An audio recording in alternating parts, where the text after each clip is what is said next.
alunos da FANS, do curso de Direito da Faculdade de Nova Serrana e da nossa disciplina Meios Alternativos de Solução de Conflitos. Sejam muito bem-vindos ao nosso estudo de hoje.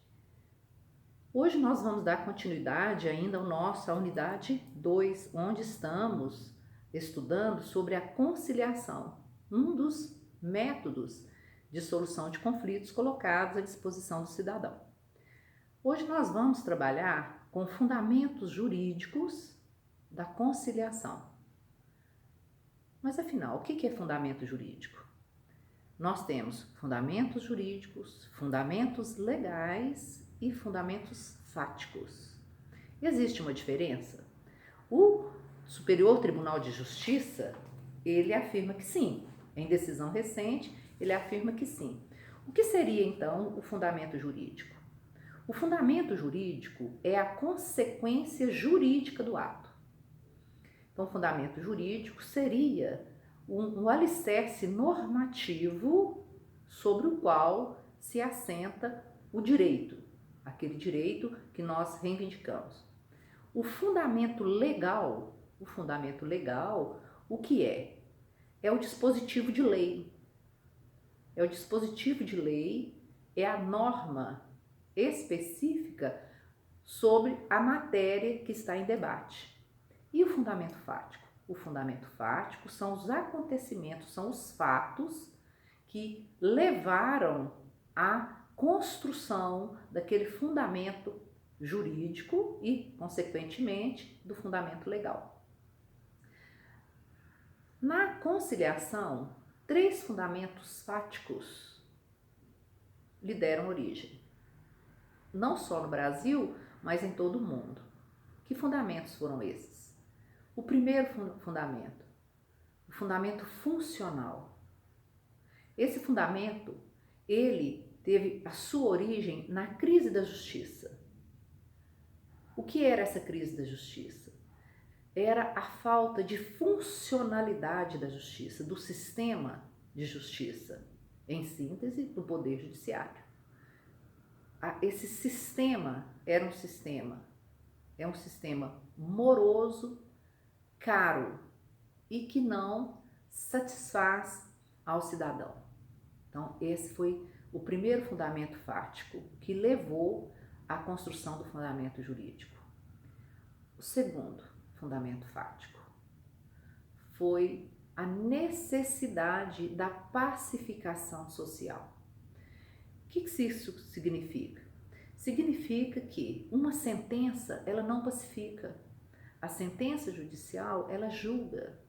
Aquele que é o vencido, ele não ficará satisfeito, ele não estará satisfeito com a decisão que lhe foi entregue.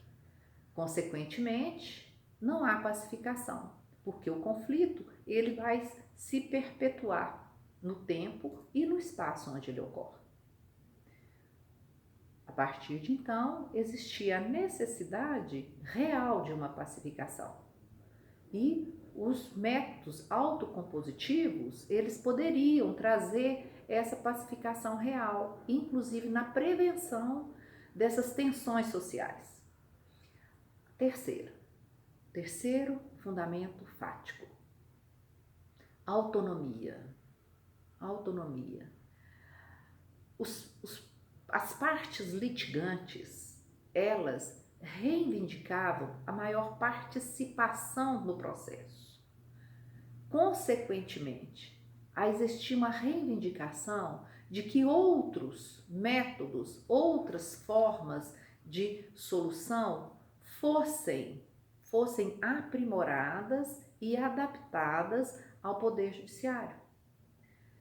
Essa possibilidade de que as partes litigantes, elas pudessem optar por qual o método melhor se adequava ao seu conflito. E nesta mesma esteira dessa autonomia, também vem a democratização ou a democracia participativa. O que significa isso? Significa que no próprio espaço social existiria e existe a possibilidade de que se busque a participação nessa solução do conflito. E como seria essa participação e essa democracia participativa dentro da justiça e no âmbito da justiça? Com a formação de pessoas, de servidores e não servidores, que fossem capacitados a auxiliarem na pacificação. Muito bem, a partir desses fundamentos que ocorreram, né, desses fatos que ocorreram não só em nosso país, já ocorriam não só em nosso país, mas também em todo o mundo, houve a necessidade de que a conciliação e outros métodos, eles fossem regulamentados, que eles fossem normatizados para que trouxessem aquele que buscava esse método para a solução do seu conflito, ele encontrasse segurança. E essa segurança, o Poder Judiciário poderia lhe trazer, por meio de uma sentença e assim por diante. A nossa Constituição de 88, ela já trouxe no seu texto, ela já trouxe em seu texto esta possibilidade. Ela já abriu a partir da Constituição de 88, já foi inserido em nosso sistema normativo brasileiro a possibilidade dessa solução de conflitos virem por outras vias que não fossem somente a via judicial. E desde o seu preâmbulo, a nossa Constituição, ela já vinha assegurando essa possibilidade. Por quê? Porque dentro dessa construção de uma sociedade fraterna, uma sociedade igualitária, uma sociedade justa, a pacificação do conflito, ela se torna necessária. E a nossa Constituição, no seu preâmbulo, ela já vem trazendo essa pacificação como um alicerce a partir do qual se assentaria as demais normas constitucionais.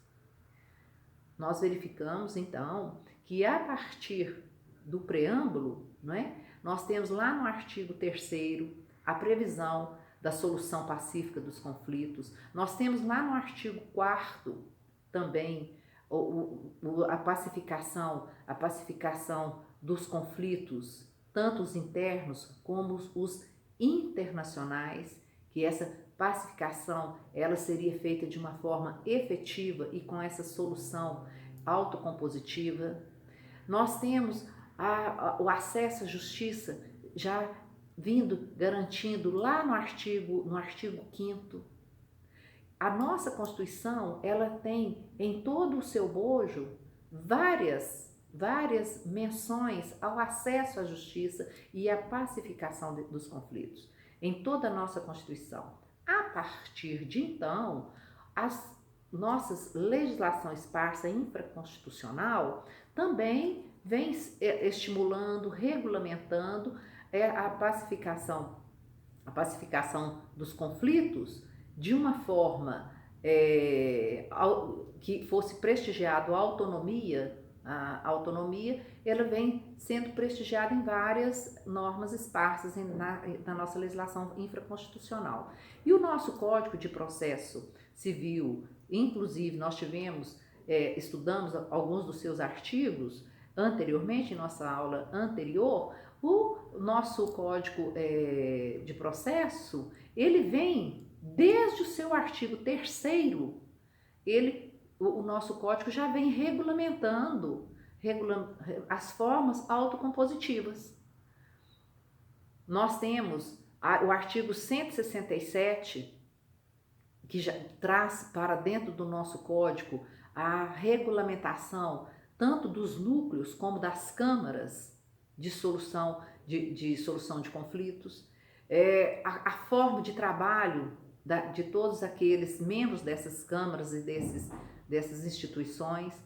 Nós temos no nosso artigo 334, que nós inclusive trabalhamos anteriormente, a determinação de que o juiz designe uma audiência, tão logo ele receba a petição inicial, que ele designe uma audiência de conciliação, que aquela parte que não comparece e não justifica sua ausência, ela receberá uma multa. Nós temos também a previsão no nosso Código de Processo Civil que na petição inicial a parte autora já pode indicar a audiência de conciliação como uma tentativa de solução desses conflitos. Nós temos, dentro de todo esse nosso ordenamento processual, a orientação para que o conflito ele tenha uma outra visão, que ele tenha uma possibilidade de uma outra solução que não seja sentença, que as partes elas têm essa possibilidade de construírem a solução do seu próprio conflito.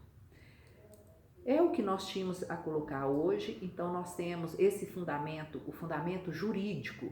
O fundamento jurídico, ele trouxe para a conciliação, especificamente em nosso país, ele trouxe essa segurança, tanto pela sua previsão constitucional, como também pela sua regulamentação e dos seus procedimentos dentro do nosso Código de Processo Civil e além do nosso processo civil, em demais legislações infraconstitucionais. Espero que vocês tenham gostado de nosso tema de hoje, não é? E aguardamos vocês para no nosso próximo encontro aí, que será muito breve. Fiquem todos bem e até a nossa próxima oportunidade.